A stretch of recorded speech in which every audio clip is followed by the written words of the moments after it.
धैर्य कड़वा है लेकिन इसका फल हमेशा मीठा होता है। हमें धैर्यवान और ईमानदार होना चाहिए अपनी सफलताओं के प्रति, अपने आप के प्रति, ताकि हम बहुत ही जल्द और बहुत अच्छे से सफलताओं को और चीज़ों को समझ सकें। और सफलता पाने में इसका रोल है। अगर आप धैर्यवान नहीं रहेंगे, आप चीज़ों को धैर्य नहीं रह पाएंगे, तो आपके लाइफ में बहुत सारे कठिनाई और चैलेंज आएगा। आप उसको डील सही से नहीं कर पाएंगे। फिर आपको जो है लाइफ थोड़ा सा कठिन लगने लगेगा, आप परेशानियों से जूझने लगेंगे। तो ये सारे इम्पोर्टेंट लाइन है। आज हमारा चैप्टर नंबर 9 है और चैप्टर का नाम है मध्यकाल में झारखंड। झारखंड के इतिहास के अंतर्गत मेडिवल झारखंड हम लोग यहाँ पे स्टडी कर रहे हैं। यहाँ पे टोटल प्रश्नों की संख्या हम आपको बता देते हैं 105 यानी 103 है अप्रोक्स लगभग प्रश्न, जो कि हम लोग पार्ट वाइज कवर करेंगे। तो यहाँ पे कितने प्रश्न हैं तो आपको हम साफ साफ बताएं कि 103 प्रश्न है। आज हम लोग पार्ट 1 वीडियो देखेंगे और पार्ट 1 में 25 प्रश्न कंप्लीट करेंगे। इस प्रकार से यानी हिस्ट्री ऑफ झारखंड में से जो हमारा, अगर आप प्राचीन वाला नहीं देखे हैं, झारखंड के नामकरण नहीं देखें तो ज़रूर देखिए। फिर प्रागैतिहासिक काल देखिए, फिर बौद्ध धर्म, जैन धर्म, गुप्त काल, गुप्तोत्तर काल, मौर्य काल, मौर्योत्तर काल, ये झारखंड के इतिहास के अंतर्गत हम लोग कंप्लीट किए। यानी कुछ धार्मिक से संबंधित देखे और हम लोग प्राचीन झारखंड के इतिहास भी देखे, यानी एंशियंट झारखंड का इतिहास। अब हम लोग जो है मेडिवल में पहुंच गए। जैसे ही 103 प्रश्न कंप्लीट होगा, हम लोग जो है मॉडर्न में पहुंच जाएंगे, यानी कि आधुनिक झारखंड का इतिहास और जितने भी जनजातीय विद्रोह उसको। तो ये आपका चैप्टर 9 है, लेसन नंबर। और हमारा आज वीडियो फर्स्ट मध्यकाल में, यहाँ पे देव कुंवर के द्वारा लिखा गया है। यह बुक मैं हूँ झारखंड बुक है, जो देव कुंवर के द्वारा लिखा गया है। इसमें आपको इस टॉपिक से संबंधित जो है PYQ प्लस MCQ और कुछ क्वेश्चन, 3-4 क्वेश्चन स्टेटमेंट वाइज मिलेगा। ये सारे PYQ JPSC और JSSC में पूछा गया है वही क्वेश्चन, और फिर इन्हीं एग्जामों में पूछा जाएगा। आपका PT मेंस और भी दूसरे तरीके के एग्जामों के लिए भी ये बहुत ही इंपॉर्टेंट है। आप इसे जो है प्रैक्टिस कीजिए, जो भी पढ़ें आप उसको रिवीजन कीजिए। आप पढ़ के छोड़ देंगे तो आप भूल जाएंगे, इसलिए आपको एक बार वीडियो को देखना चाहिए। आप चीज़ों को रिवाइज कर पाएंगे, तब जाके चीज़ आपको जो है याद रहेगा और आप उसको आसानी से बोल पाएंगे। तो रिवीजन और चीज़ों को समराइज करना, यानी कि रिवीजन करना, ताकि चीज़ जो है रिमेंबर रहे, याद रहे और चीज़ जो है अच्छे से समराइज रहे। चलिए हम लोग स्टार्ट करते हैं। इसका पहला एडिशन है, बहुत ही अच्छा बुक है।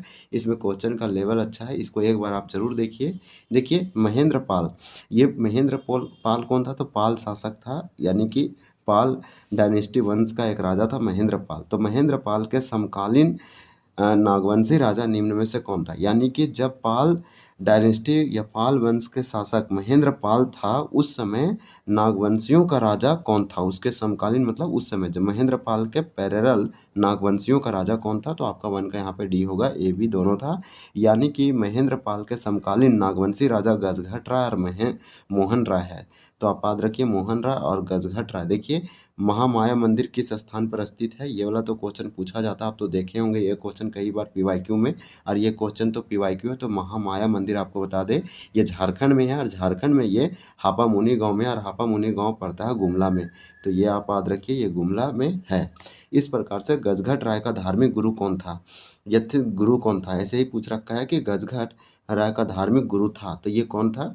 तो आपका 3 का यहाँ पे राइट आंसर D होगा, हरिनाथ था। तो याद रखिए कि गजघट राय का धार्मिक गुरु कौन था? तो हरिनाथ था। और यही जो आपका जो यहाँ मंदिर है महामाया मंदिर, जो हापा मुनि मंदिर में है, ये गुमला में है और इनका संबंध गजघट राय से है। आप ये भी याद रख सकते हैं। अब चलिए नेक्स्ट क्वेश्चन देखते हैं। क्वेश्चन नंबर हमारा 4 है कि पाल शासकों के समय बौद्ध धर्म का कौन सा शाखा झारखंड में फल फूल रहा था? यानी कि पाल शासकों के समय में, जब पाल शासक थे, राजा थे, उस समय बौद्ध धर्म का कौन सा शाखा? देखिए बौद्ध धर्म के कई शाखा है, आप सुनते हैं वज्रयान शाखा, महायान शाखा, हीनयान शाखा। तो सिंपल पूछा कि वो बौद्ध धर्म का यानी बौद्ध रिलीजन का कौन सा ऐसा ब्रांच या शाखा था जो पाल शासकों के समय बहुत ज़्यादा फ्लरिश किया, तो फल फूल रहा था। तो 4 का आपका राइट आंसर ये होगा वज्रयान शाखा। ये वाला हम लोग पहले भी वज्रयान के बारे में पढ़े हैं कि रजरप्पा के बारे में आप याद रखिए। रजरप्पा आपका ये रामगढ़ में है, और ये जो है दामोदर प्लस भेड़ा या भैरवी नदी के जो है आपका ये इसके किनारे है। तो ये वाला आप याद रखिए, दामोदर और भैरवी या भेड़ा नदी के किनारे या वहीं पे लोकेटेड है रजरप्पा। रजरप्पा में छिन्नमस्तिका का मेला या मंदिर भी है। तो रजरप्पा में स्थित है छिन्नमस्तिका शक्तिपीठ। इसका संबंध किस काल से है? तो सिंपल 5 का राइट आंसर आपका यहाँ पे क्या हो जाएगा? तो सी हो जाएगा, यानी पूर्व मध्यकाल से है। मध्यकाल नहीं, पूर्व मध्यकाल। एक होता है उत्तर मध्यकाल, एक होता है पूर्व मध्यकाल। तो ये पूर्व मध्यकाल से संबंधित है। मध्यकाल का तो है, लेकिन हम लोग चैप्टर पढ़ रहे हैं, क्या पढ़ रहे हैं? मध्यकाल। तो प्राचीन तो होगा नहीं, इसके बाद आधुनिक तो होगा नहीं। मध्यकाल के बाद का समय होता है आधुनिक। और आपका, आप जानते हैं हिस्ट्री को 3 पार्ट में डिवाइड करते हैं, एंशिएंट, मिडिवल और मॉडर्न। उसी में से आपका एक प्राचीन होता है जो एंशिएंट कहते हैं, आधुनिक जिसको हम मॉडर्न कहते हैं, और मध्य मतलब मेडिवल कहते हैं। तो यहाँ एंशिएंट हो गया, मॉडर्न हो गया और मेडिवल हो गया। तो हम लोग मेडिवल के बारे में पढ़ रहे हैं। तो आपका जो रजरप्पा में छिन्नमस्तिका शक्तिपीठ है, इसका संबंध मध्यकाल से है। अब बचा कौन सा मध्यकाल को 2 पार्ट में डिवाइड करते हैं, उत्तर मध्यकाल और पूर्व मध्यकाल। तो इसका संबंध जो है पूर्व मध्यकाल से संबंधित है। देखिए नेक्स्ट क्वेश्चन है, क्वेश्चन नंबर 6 है कि उड़ीसा के राजा, उड़ीसा का कैपिटल भुवनेश्वर है, याद रखिए। उड़ीसा में ही आपको कोणार्क सन टेम्पल देखने को मिलेगा, जगन्नाथ मंदिर, जो वहाँ पे आप याद रखिए। देखिए उड़ीसा का एक राजा थे, जयदेव सिंह द्वितीय थे। ये जयदेव सिंह द्वितीय ने किस सदी में स्वयं को झारखंड का शासक घोषित किया था? ये PYQ क्वेश्चन है, ये याद रखिए, और मोस्ट अच्छा इंपॉर्टेंट है ये JSSC के लिए फेवरेट क्वेश्चन है। 6 का आपका राइट आंसर ये होगा 13वीं सदी में।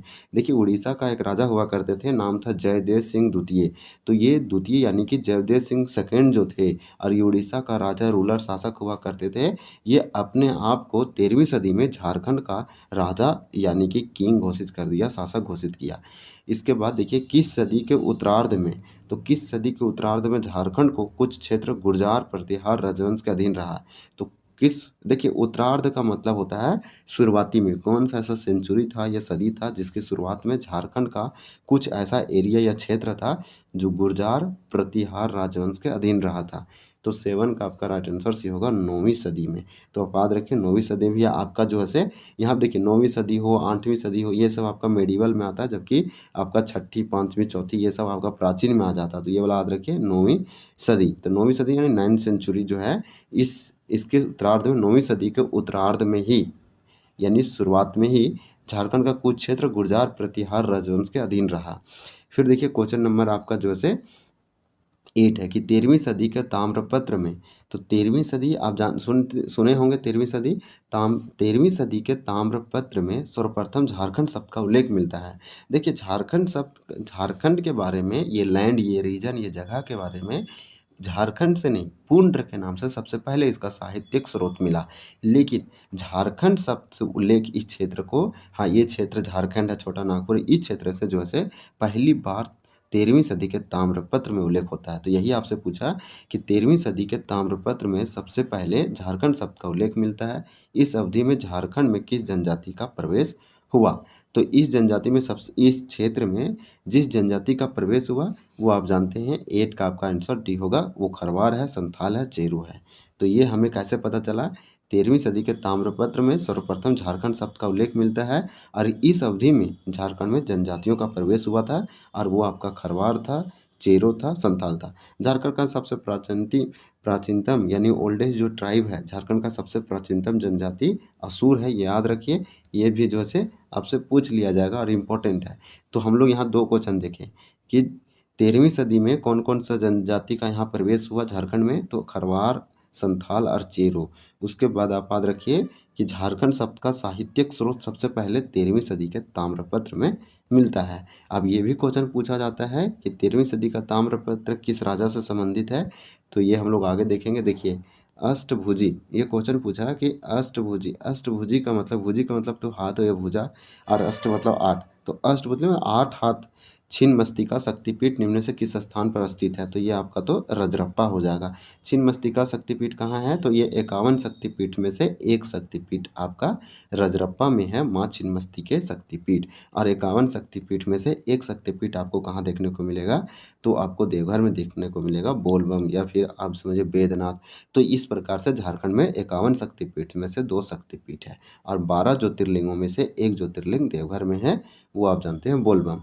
तो अष्टभुजी छिन्नमस्तिका शक्तिपीठ जो है से ये आपका रजरप्पा में है। तो ये वाला आप याद रखिए। इटखोरी में आप जानते हैं पाल शासक से संबंधित भद्रकाली मंदिर इटखोरी चतरा में पड़ता है, ये आपका कोडरमा में हो जाएगा। रजरप्पा ये जो है दामोदर, ये बराकर नदी पर बनाया गया था। दामोदर डीवीसी के अंतर्गत पहला डैम था। ये जल विद्युत डैम या बांध है। इस तरह से आप याद रख सकते हैं। तो चलिए कुछ कुछ आपको रिवीजन करवा देते हैं क्विकली। यहाँ पे जो क्वेश्चन ज़्यादा इंपॉर्टेंट है, जैसे में ये आप तो पढ़ चुके हैं कि अष्टभुजी मतलब 8 हाथ वाली छिन्नमस्तिका शक्तिपीठ कहाँ है? 51 शक्तिपीठ में से एक है। ये रजरप्पा रामगढ़ में है। 13वीं सदी के ताम्रपत्र में झारखंड शब्द का सबसे पहला उल्लेख मिलता है और 13वीं सदी में झारखंड में खरवाड़, संथाल और चेरो जनजातियों का प्रवेश हुआ। फिर देखिए कौन सी ऐसा हमारा सदी है जिसके उत्तरार्ध में झारखंड के कुछ क्षेत्र गुर्जर प्रतिहार राजवंश के अधीन रहा, इन लोगों ने शासित किया। तो 9वीं सदी आप याद रखिए। फिर आप याद रखिए कि उड़ीसा के राजा वो जयदेव सिंह द्वितीय था, जो 13वीं सदी में अपने आप को स्वयं को झारखंड का शासक यानी कि राजा घोषित कर लिया। रजरप्पा ये आपका रामगढ़ में है। यहाँ पे है छिन्नमस्तिका शक्तिपीठ। इसका संबंध किस काल से है? तो ये मध्यकाल का पहले का है, यानी पूर्व मध्यकाल का है। पाल शासकों के समय बौद्ध धर्म का कौन सा शाखा झारखंड में ज़्यादा फ्लरिश किया? तो वज्रयान। और पाल शासक ने ही कोटेश्वर नाथ आप जानते हैं, और उसके बाद आपका इटखोरी वाला आप याद रख सकते हैं मंदिर। देखिए गजघट राय का धार्मिक गुरु कौन था? तो 3 में आपको हम लोग पढ़े डी हरिनाथ याद रखिए। महामाया मंदिर हापा मुनि ये गुमला में है, ये सब पूछा जाता है। और क्वेश्चन लास्ट हमारा 1 है कि महेंद्र पाल के समकालीन नागवंशी राजा, तो ये वाला आपका मोहन राय और गजघट राय। ये सब क्वेश्चन भूल जाएंगे आप पढ़ेंगे, लेकिन रिवीजन करेंगे तो बहुत सारा क्वेश्चन आपके दिमाग में क्लिक रहेगा। देखिए गुमला में स्थित है टांगीनाथ मंदिर का निर्माण किस काल में हुआ? तो चलिए समझते हैं। हम लोग अभी पढ़े कि गुमला में हम लोग देखें महामाया मंदिर भी है और गुमला में ही है टांगीनाथ मंदिर। अब ये पूछा आपसे कि गुमला जिला आप जानते हैं कि ये किस प्रमंडल में आता है? तो सिंपल याद रखिए, ये आपका दक्षिणी छोटानागपुर प्रमंडल में आता है गुमला। और गुमला रांची जिला से अलग हुआ था। तो इस प्रकार से आप अलग याद रख सकते हैं कि गुमला में स्थित है टांगीनाथ मंदिर। अब इसका निर्माण किस काल में हुआ से पूछा गया, तो 10 का आपका यहाँ पे राइट आंसर बी हो जाएगा, पूर्व मध्यकाल का है। देखिए ये वाला पूर्व मध्यकाल का है। और एक क्वेश्चन और पूछा, वो भी आप देख सकते हैं, जो पूर्व मध्यकाल का था, और वो आपका कौन सा था? तो रजरप्पा में जो बना है शक्तिपीठ यानी कि छिन्नमस्तिका शक्तिपीठ, ये भी पूर्व मध्यकाल का है। तो दोनों आप लिंक करके पढ़ सकते हैं, जिससे आपको जैसे आसानी होगा। कभी भी क्वेश्चन हार्ड करना रहता है तो इस तरह से पूछ लिया जाता है। तो गुमला में जो स्थित है टांगीनाथ मंदिर, इसका जो है पूर्व मध्यकाल में बना हुआ है। तो यहाँ पे बी होगा 10 का। अब हम लोग क्वेश्चन नंबर 11 देखेंगे। देखिए 11 में आपसे पूछा गया कि महामाया मंदिर का निर्माण किस वंश के शासक के द्वारा कराया गया था? तो चलिए किस शासक के द्वारा कराया गया? तो यहाँ पे आपका राइट आंसर 11 का हो जाएगा बी, नागवंश। तो आप याद रखिए महामाया मंदिर गुमला में है। इसका निर्माण जो है से नागवंश के राजाओं के द्वारा कराया गया। अब देखिए गुमला जिला में है हापा मुनि गांव, और यहीं हापा मुनि गांव में है महामाया मंदिर। इसका निर्माण कब कराया गया था? तो महामाया मंदिर का निर्माण की अगर हम बात करें तो 12 का आपका यहाँ पे ए हो जाएगा, यानी 908 ईसा में किया गया था। तो 908 ईसा में आप याद रखिए इसका। और उसके बाद आपका 13 पूछा गया कि महामाया मंदिर का निर्माण किसने कराया था? तो यहाँ 13 का राइट आंसर आपका हो जाएगा बी, गजघट राय। देखिए ये वाला क्वेश्चन हम लोग पहले भी पढ़े थे, महामाया मंदिर का आपको दिखाते हैं, और ये वाला जो है इंपॉर्टेंट होगा। सबसे पहले क्वेश्चन पूछा था 2 और 3 में कि महामाया मंदिर कहाँ है? तो झारखंड के गुमला जिला के हापा मुनि गांव में है। उसके बाद गजघट राय का धार्मिक गुरु हरिनाथ था, जो कि ये महामाया मंदिर का निर्माण किया हापा मुनि गांव में। तो यही आपसे यहाँ क्वेश्चन आने लगा और लगातार आपसे पूछा गया। तो इसको एक बार जो से आप जरूर देख लीजिए। जैसे में सबसे पहले याद रखिए कि महामाया मंदिर का निर्माण कराने वाला शासक कौन था? तो महामाया मंदिर का निर्माण कराने वाला शासक गजघट राय था। इसलिए 13 का यहाँ तो बी होगा। गुमला जिला में है आपका महामाया मंदिर। कहाँ? गुमला जिला के हापा मुनि गांव में है। इसका 908 ईस्वी में कराया गया था। फिर देखिए पूछा गया कि महामाया मंदिर का निर्माण किस वंश के शासक ने कराया? तो गजघट राय कराया, जो नाग वंश का एक शासक था। गुमला में है टांगीनाथ मंदिर, जो पूर्व मध्यकाल के समय का है। फिर हमारा क्वेश्चन नंबर यहाँ पे स्टेटमेंट वाइज क्वेश्चन है कि निम्नलिखित में से कौन सा हमारा कथन असत्य है, यानी कि विच ऑप्शंस आर इनकरेक्ट, या फिर बोलेंगे विच स्टेटमेंट आर इनकरेक्ट है, फॉल्स है। तो 14 का राइट आंसर आपका डी होगा। यह मंदिर बलि प्रथा के लिए जानी जाती है, तो नहीं, यह यहाँ पे पूछा गलत कौन है, तो आपका जो है डी गलत हो जाएगा। यह मंदिर बलि प्रथा के लिए नहीं जानी जाती है। महामाया मंदिर का प्रथम पुरोहित तथा गजघट राय का धार्मिक गुरु हरिनाथ था। हरिनाथ, सबसे पहले आप जानिए कि नाग वंश का राजा गजघट राय हापा मुनि गांव में महामाया मंदिर बनाया, गुमला जिला में। और गजघट राय का धार्मिक गुरु, रिलीजियस आप बोल सकते हैं कि इनका जो गुरु था वो हरिनाथ था, और महामाया मंदिर का भी ये प्रथम पुरोहित थे। एक इम्पॉर्टेंट पॉइंट है, नागवंशी राजा शिवदास कर्ण द्वारा 1391 ईस्वी में महामाया मंदिर में विष्णु की प्रतिमा स्थापित की गई थी। देखिए इस मंदिर में अब विष्णु जी का मंदिर लगाया गया, स्थापित किया गया, और 1391 1391 में, और ये आपका नागवंशी राजा ही था, बस शिवदास कर्ण था। वो भी आपका जो सा गजघट राय भी एक नागवंशी राजा था, और शिवदास कर्ण भी एक नागवंशी है। बाकी इस मंदिर का संबंध जो से लड़का विद्रोह यानी कोल विद्रोह से, लड़का विद्रोह, लड़का महाविद्रोह या कोल विद्रोह 1831 से 32 के आसपास में हुआ था। बुद्धू भगत इस जो से 150 लोगों के साथ ये मारा गया अंग्रेजों के द्वारा। ये 1831 से 32 में हुआ कोल विद्रोह, जिसको लड़का विद्रोह भी कहते हैं। इसके बुद्धू भगत नायक थे, और इनको पकड़ने के लिए 1000 का इनाम रखा गया, तो 1000 यहाँ पे लिखे हैं। इसके बाद आप ये भी याद रख सकते हैं कि लड़का महाविद्रोह आ जाएगा, तो 1828 से आपका 1832 हो जाएगा डेट। तो ये सब जो है फैक्ट कुछ कुछ आप याद रख सकते हैं। चलिए नेक्स्ट देखते हैं कि छोटा नागपुर के नागवंशी और सरगुजा के रक्सेल राजाओं का इतिहास किस मंदिर में लिखा हुआ है। तो छोटा नागपुर के जो नागवंशी हैं, एक क्वेश्चन जेपीएससी 2026 में पूछा कि झारखंड का ऐसा कौन सा जनजाति है जो झारखंड वो प्राचीन है, मतलब वो एक नागवंश है, ऐसा कौन सा नागवंश है या वंश है जो झारखंड पर लगभग 300 सालों तक राज किया, और उसके बाद झारखंड के प्राचीन और माध्यमिक इतिहास को, झारखंड के पूरे इतिहास को बदल के रखा, रूपरेखा चेंज कर दिया। तो इस प्रकार से क्वेश्चन पूछा गया था, वहाँ पे आपका नागवंशी या नागवंश हो जाएगा। तो नागवंशी राजाओं के द्वारा ये हुआ था। तो इसी प्रकार से छोटा नागपुर के थे नागवंशी वंश या नागवंशी राजा। इस प्रकार से सुरगुजा के थे, सुरगुजा कहाँ, उड़ीसा के थे रक्सेल राजाओं। इसका इतिहास किस मंदिर में लिखा हुआ है, और हम वो ये भी बोल सकते हैं कि जो सुरगुजा का रक्सेल राजा हैं, यह वंश है, इनके बारे में इतिहास में, इनके बारे में हमें कहाँ से जानकारी मिलता है, नागवंशियों के बारे में जानकारी कहाँ मिलता है, जो नागवंशी छोटा नागपुर पे राज किए हैं यानी झारखंड पे। तो सिंपल आप याद रखिए टांगी नाथ मंदिर। ये टांगी नाथ मंदिर इंपॉर्टेंट हो जाता है। यहाँ देखिए इस मंदिर जब इन लोग ने बनाया, तो यहाँ पे यहाँ के रहने वाले पुरोहित पंडित, यहाँ के भजन कीर्तन करने वाले, हो सकता है कि यहाँ पे जो साहित्यिक स्रोत मिला वो एक बहुत बड़ी है। यहाँ पे शिलालेख में, यहाँ पे पिलर में लिखा मिला, तो इससे ये पता चल गया कि आप जो है मंदिर के द्वारा आप जैसे में अशोक द ग्रेट अशोक ने बहुत सारे पिलर बनवा के अपने बारे में लिखवाया, तो इस प्रकार से वो धर्म के बारे में लिखवाया। तो इस प्रकार से पता चला कि इस मंदिर से इन राजाओं का जो है हमें साहित्यिक स्रोत मिलता है। 15 का राइट आंसर आपका यहाँ भी ही होगा। यह आप याद रखिए टांगी नाथ मंदिर। आपको बताया महामाया मंदिर हापा मुनि गांव गुमला में है, छिन्नमस्तिका रजरप्पा में है, जो दामोदर भैरवी नदी के किनारे रामगढ़ में है।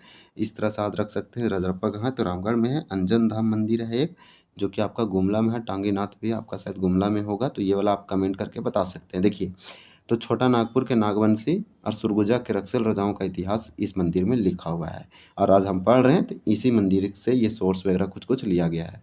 देखिए, राजा लक्ष्मण सेन याद रखिए, ये राजा है लक्ष्मण सेन, जो कि बंगाल का राजा हुआ करता था। तो लक्ष्मण सेन एक राजा था, शासक था। इसकी राजधानी नदिया पर आक्रमण किसने किया था, तो 16 का राइट आंसर सी होगा बख्तियार खिलजी। बख्तियार खिलजी नदिया पर आक्रमण किया, और नदिया राजधानी था राजा लक्ष्मण सेन का, और नदिया ये बंगाल में पड़ता है, और ये इस समय बंगाल पर ये शासन कर रहा था। बख्तियार खिलजी किस शताब्दी में झारखंड से होकर नदिया पर आक्रमण किया था, तो 17 का यहाँ पे राइट आंसर भी होगा 13वीं शताब्दी में। तो 13वीं सदी में बख्तियार खिलजी ने गया, अटैक किया। जिस समय बख्तियार खिलजी ने बंगाल पर आक्रमण किया, उस समय बंगाल के किस वंश का शासक था, तो किस वंश का शासक था, तो आपका यहाँ पे लक्ष्मण सेन है, तो सेन वंश होना चाहिए। तो यहाँ पे देखिए क्वेश्चन नंबर आपका दिया गया है, इसका आंसर बी हो जाएगा सेन वंश। तो ये आपका 18 था, तो 18 का बी होगा सेन वंश। और सेन वंश का एक शासक था लक्ष्मण सेन, उसी का जो कैपिटल था आपका नदिया, उस पर बख्तियार खिलजी ने आक्रमण किया 13वीं सदी में, झारखंड से होते हुए गया था। इसके बाद गुमला वंश के संदर्भ में निम्नलिखित में से कौन सा कथन सत्य है। तो गुमला वंश के बारे में कौन सा कथन सत्य है, तो हम यहाँ पे ऑल ऑप्शन जो है करेक्ट है, ऑल स्टेटमेंट आर ट्रू या करेक्ट, सारे के सारे कथन सत्य है। पहला एक एक करके पढ़ लेते हैं हम लोग। देखिए आपसे क्या पूछा गया, तो यहाँ आपसे पूछा जा रहा है कि इल्तुतमिश और बलबन के शासनकाल में इनके प्रभाव से झारखंड मुक्त था। तो ये वाला एकदम सही है। इल्तुतमिश और बलबन जब ये राजा हुआ करते थे, जब ये शासक थे, तो इस समय इसके शासनकाल में इनके प्रभाव से झारखंड एकदम मुक्त था। गुलाम वंश के समय झारखंड की सीमा में पुलिस सेनाओं की छावनियाँ स्थापित की गई। तो गुलाम वंश के समय झारखंड की सीमा में मुस्लिम सेनाओं की छावनियाँ स्थापित किया गया। गुलाम वंश के शासक इल्तुतमिश और बलबन के समय झारखंड में नागवंशी राजा हरिकर्ण का शासन था। तो आप देखिए याद रखना है कि गुलाम वंश का शासक कौन हुआ करते थे, तो गुलाम वंश का राजा या किंग या शासक जो रूलर था इल्तुतमिश और बलबन था। तो ये जो है ये झारखंड पर इनका प्रभाव नहीं रहा, यानी झारखंड इनसे मुक्त रहा, आज़ाद रहा, और ये गुलाम वंश के प्रतापी शासक हुआ करते थे। तो फिर क्यों इन लोग जो है कि इनका प्रभाव यहाँ पे नहीं रहा, तो इसका रीज़न ये था क्योंकि नागवंशी राजा जो प्रतापी था, बहुत ही महान और ग्रेट था, जो डरने वाला नहीं था। उस समय जब इन लोग राज कर रहे थे दिल्ली में गुलाम वंश के अंतर्गत, तो यहाँ पे हरिकर्ण का शासन था जो इन लोगों से डरता नहीं था, इसलिए मुक्त भी रहा। और भी बोल सकते हैं कि ताकतवर था, और भी ये इसका कई रीज़न हो सकता है। तो ये तीनों का तीनों पॉइंट एकदम सही रख रखा है। अब क्वेश्चन नंबर 20 है कि इल्तुतमिश तथा बलबन के समय झारखंड के इनके प्रभाव से मुक्त था। तो देखिए यहाँ भी वही पॉइंट लिखा जो अभी हम लोग देखे कि इल्तुतमिश ये गुलाम वंश का शासक, प्रतापी शासक, बलबन भी, तो गुलाम वंश का दोनों जो दिल्ली सल्तनत के अधीन आते थे और राजा दिल्ली पे राज करते थे। तो इल्तुतमिश और बलबन के समय झारखंड इनके प्रभाव से मुक्त था क्योंकि यहाँ नागवंश के एक शक्तिशाली राजा का शासन था। वह राजा कौन था, तो देखिए आपका 20 का यहाँ पे राइट आंसर क्या होगा, तो डी होगा, हरिकर्ण था। यही पॉइंट एकदम सेम का सेम ये लाइन यहाँ लिख रखा है कि जब गुलाम वंश के शासक इल्तुतमिश और बलबन के समय नागवंशी राजा हरिकर्ण का शासन था, इसलिए झारखंड में इनके प्रभाव नहीं रहा, नहीं के बराबर, क्योंकि ये एक शक्तिशाली नागवंश का राजा हरिकर्ण का यहाँ प्रभुत्व था। क्वेश्चन नंबर 21 है, और 21 में आपसे ये पूछा गया कि किस नागवंशी राजा ने अलाउद्दीन खिलजी की अधीनता स्वीकार की थी। तो किस नागवंशी राजा ने अलाउद्दीन खिलजी की अधीनता स्वीकार कर ली। ये डरपोक टाइप से था, आप बोल सकते हैं, ये कहीं ना कहीं अलाउद्दीन खिलजी के सामने हार मान लिया। तो एक नागवंशी राजा था जो अलाउद्दीन खिलजी के उसका अधीनता स्वीकार की थी। 21 का आपका सी होगा बेनुकर्ण।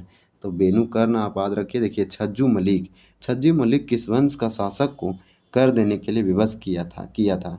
तो छज्जू मलिक ने किस वंश के शासक को टैक्स, कर, पैसा देने के लिए ना विवश किया, अपने बस में किया। तो 22 का आपका राइट आंसर भी होगा, नागवंश। छज्जू मलिक यही जो है ये सल्तनत काल का एक सेनापति हुआ करता था। तो छज्जू मलिक जो था, तो ये अलाउद्दीन खिलजी का सेनापति हुआ करता था। तो अलाउद्दीन खिलजी का सेनापति छज्जू मलिक था। ये आया झारखंड में और नागवंश के राजाओं को अपने बस में किया और नागवंश के शासकों को कर देने के लिए विवश किया। तो आपका तो यहाँ ये होगा। तो अलाउद्दीन खिलजी ने अपने सेनापति छज्जू मलिक को किस वंश के राज्य पर विजय प्राप्त करने हेतु भेजा था। तो 23 का आपका यहाँ पे राइट आंसर डी होगा, नागवंश। देखिए ये क्वेश्चन और ये क्वेश्चन दोनों सेम है, सिमिलर है, और दोनों मिलजुल रहे हैं। तो यहाँ क्वेश्चन अधिक है लेकिन बहुत सारे क्वेश्चन सेम है। अलाउद्दीन खिलजी ने अपने सेनापति छज्जू मलिक को कब नागवंशी राज्य पर विजय प्राप्त करने हेतु भेजा था, और विजय भी प्राप्त किया और अधीनता स्वीकार करवाया नागवंशों से। तो 24 का आपका यहाँ पे ये हो जाएगा 1310 ईस्वी। 1310 ईस्वी याद रखिए, बहुत ही इंपॉर्टेंट होगा। अलाउद्दीन खिलजी जो है भेजता अपना सेनापति छज्जू मलिक को नागवंशी राजाओं पर विजय प्राप्त करने।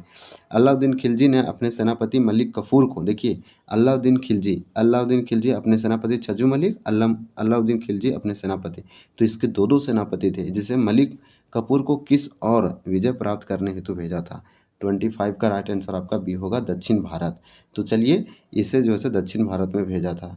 तो इस प्रकार से 25 क्वेश्चन देखे। आज समय अधिक लगा, लेकिन हम लोग जो है बहुत ही कम समय में कोशिश करेंगे कि कंप्लीट कर दें। कम से कम 15 मिनट में ही चाहेंगे कि 25 प्रश्न कंप्लीट करें। तो हम लोग एक्सप्लेनेशन देखें, बहुत सारे क्वेश्चन को रिवीजन करें। जब अगले वीडियो देखेंगे पार्ट टू में हम लोग जो है 50 तक कंप्लीट कर चुके होंगे, क्योंकि आज हम लोग 25 देखा और नेक्स्ट वीडियो में 25 देखेंगे। तो 50 कंप्लीट होगा और कुछ हम लोग रिवीजन भी कर लेंगे साथ में। तो हमारा ये हिस्ट्री वाला सेक्शन मल्टीपल टाइम रिवीजन होने से बहुत सारे चीज़ हमको बार बार समझ में आ जाएगा अच्छे से, और आपको याद रहेगा लंबे समय तक। आने वाले एग्जाम में आपको यहाँ से बेनिफिट होगा। तो चलिए वीडियो को एंड करते हैं। वीडियो देखने के लिए बहुत बहुत धन्यवाद। चैनल को जरूर सब्सक्राइब करें।